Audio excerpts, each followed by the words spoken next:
Agora, para eu lembrar da matéria de linguística vai ser pesado, mas vamos embora.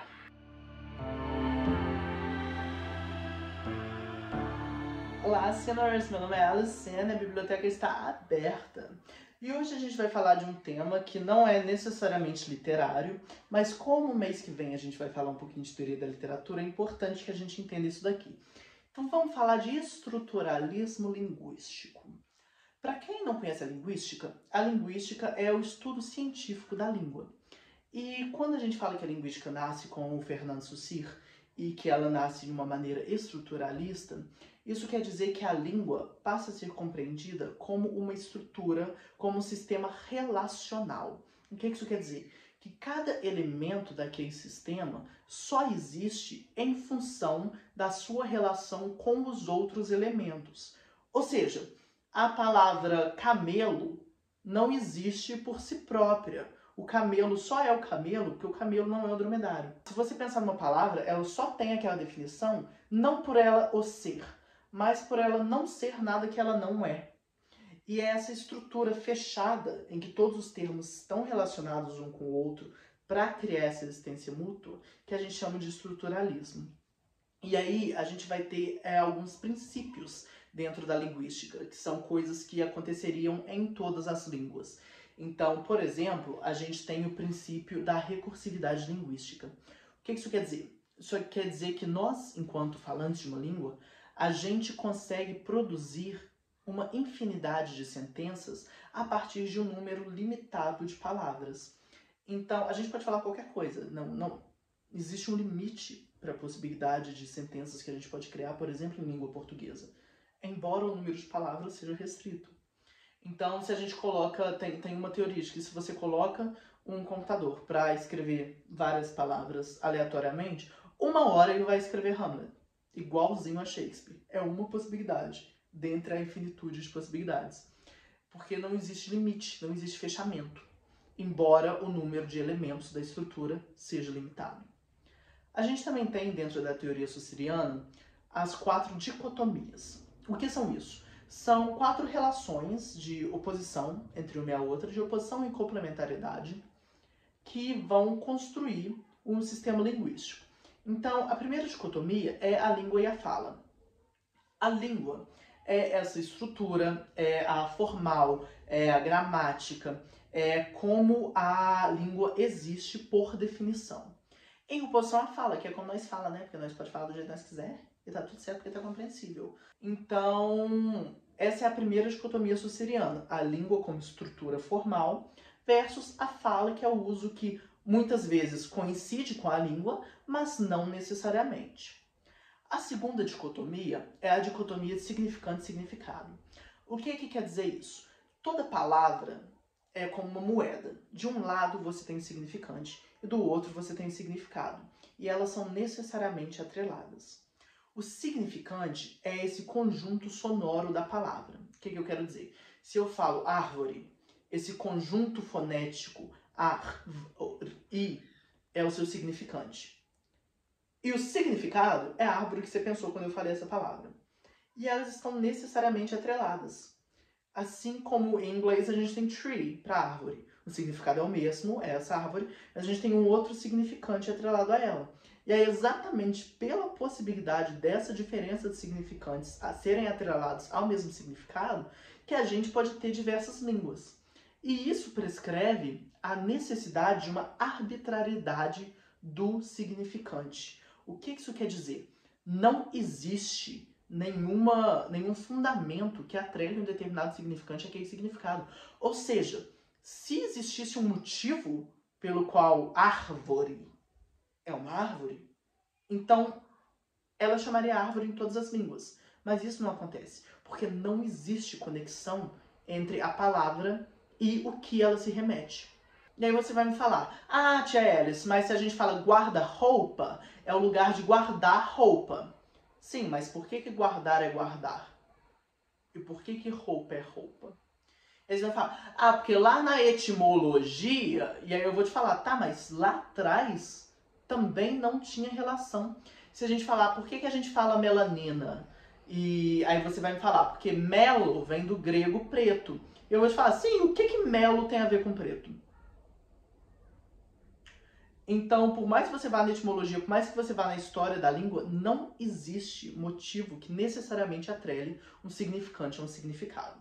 A terceira dicotomia é a dicotomia de sintagma e paradigma. O que é sintagma e paradigma? Quando a gente monta uma frase, vamos fechar aqui, ó. Vou dar uma de matemática, hein? Atenção.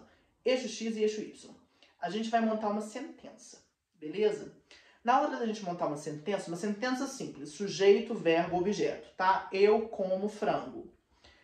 Na hora de a gente colocar isso daqui, esses três termos estão em presença um do outro, certo? Mas existe uma série de termos que não foram utilizados e que você escolheu. Na hora que eu falei eu como frango, eu tinha aqui sujeito. Eu podia falar eu, tu, ele, nós, vós, eles, podia ter falado você, podia ter falado vossa senhoria, vossa excelência, e eu escolhi um desses termos para construir a minha sentença. Aqui nos verbos eu podia ter usado qualquer coisa. E na hora que eu usei como, eu escolhi um verbo e isso já determinou uma série de sintagmas que eu posso usar na hora de falar do meu objeto. Porque, claro, eu posso falar, eu como parede. Não vai ter muito sentido, mas a gente pode pensar num uso linguístico que isso faria sentido. Então, a gente tem uma série de argumentos aqui, os quais a gente vai escolher para montar a nossa sentença, certo? Essa sentença, ela acontece em presença. Todos esses termos estão presentes na construção da minha sentença. Isso quer dizer que esse é o nosso eixo sintagmático. Esses outros eixos aqui, onde nós temos várias escolhas e nós vamos fazer as escolhas dos nossos sintagmas, é o nosso eixo paradigmático. Então, nós escolhemos determinados paradigmas para construir um sintagma. E aí você vai falar, nossa, X, como que eu vou lembrar o que é aqui? Paradigmático já tem o P, né? Então ele não vai ser em presença. O sintagmático, que ainda não tem P, vai ser em presença. Eu decorei assim, espero que ajude. Eixo sintagmático em presença, eixo paradigmático em ausência. Então, como a gente monta as nossas sentenças? A gente faz diversas escolhas no nosso eixo paradigmático para construir o nosso eixo sintagmático. E aqui a gente vai ter um sintagma. E o que é um sintagma? É qualquer estrutura com sentido.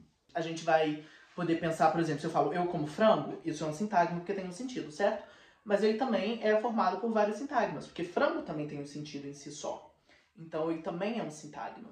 Então, sintagma é qualquer unidade com sentido da língua. E essa questão de sentido, a gente pode pensar até na ideia de que unidades menores da língua são usadas para construir unidades maiores. A gente acabou de falar de paradigmas para construir sintagmas, mas a gente pode diminuir isso. Quando eu falo como, eu tenho essa raiz comer como um paradigma e eu tenho o como o meu outro paradigma, montando um sintagma de primeira pessoa do presente indicativo.